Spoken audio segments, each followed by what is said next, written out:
आए हैं। आपने इस भीषण गर्मी में यहाँ की जनता को टाइम दिया, इसके लिए आपका बहुत बहुत धन्यवाद। बहुत बहुत हम लोग आभारी रहेंगे। आज आपके स्वागत में भोजपुर जिला का पूरा निषाद समुदाय यहाँ इकट्ठा है और वो आपके साथ आपके लिए हर कुछ करने को तैयार है। आने वाले समय में जो विधानसभा का इलेक्शन आ रहा है उसमें हम लोग आपको आश्वासन देते हैं, आपके प्रतिज्ञा लेते हैं कि हम आपके हाथ को अधिक से अधिक मजबूत करेंगे और हम आपके लिए हर कुछ करने को तैयार रहेंगे। भाइयों और बहनों, आपको पता है कि 2018 से पहले 2014 से पहले निषाद समाज की पहचान एक मछली बेचने वाले के रूप में थी, लेकिन माननीय मुकेश सहनी जी के कर्मठ नेतृत्व में आज इस समाज की राजनीतिक पहचान हो चुकी है और बिहार की जितनी पार्टियां हैं सब हमारे पार्टी से डर रही है, चाहे वो भाजपा हो या जनता दल यूनाइटेड हो। तो इसी चीज को बरकरार रखना है और आने वाले समय में ये दिखाना है कि निषाद समाज एकजुट है और माननीय मुकेश सहनी जी के साथ है। इस चीज को अपनी संख्या बल को बढ़ा के इस चीज को हम लोगों को दिखाना है। इस चीज के साथ हम अपनी बात को विराम देंगे। धन्यवाद। साथियों,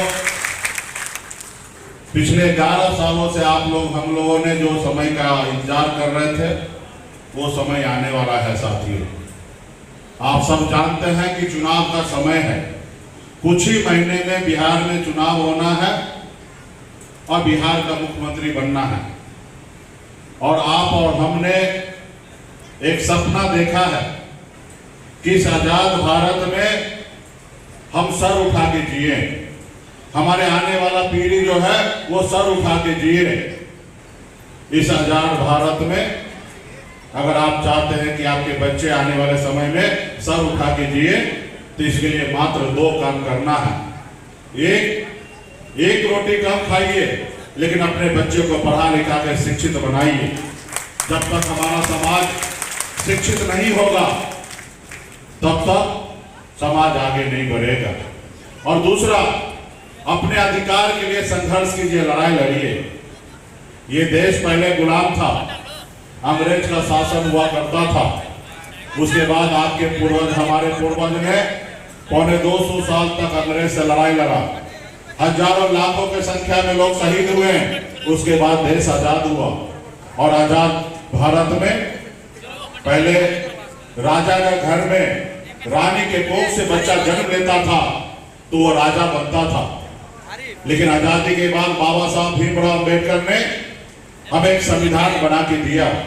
उस संविधान में बताया कि अब रानी के कोख से बच्चा जो जन्म लेगा वो इस देश का राजा नहीं बनेगा। राजा इस देश का वो व्यक्ति बनेगा जिसके पास वोट होगा, चाहे वो गरीब मजदूर किसान का बेटा हो या मछुआरा का बेटा हो। कोई भी इस देश का राजा बन सकता है, सिर्फ उसके पास वोट होना चाहिए। आपको वोट का अधिकार मिला साथियों। आज उसी के वोट के दम पर आदरणीय लालू प्रसाद यादव जी जैसे नेता राज्य का मुख्यमंत्री बने। आज वही वोट के दम पर उत्तर प्रदेश में दलित की बेटी मायावती जी मुख्यमंत्री बनी 4 बार।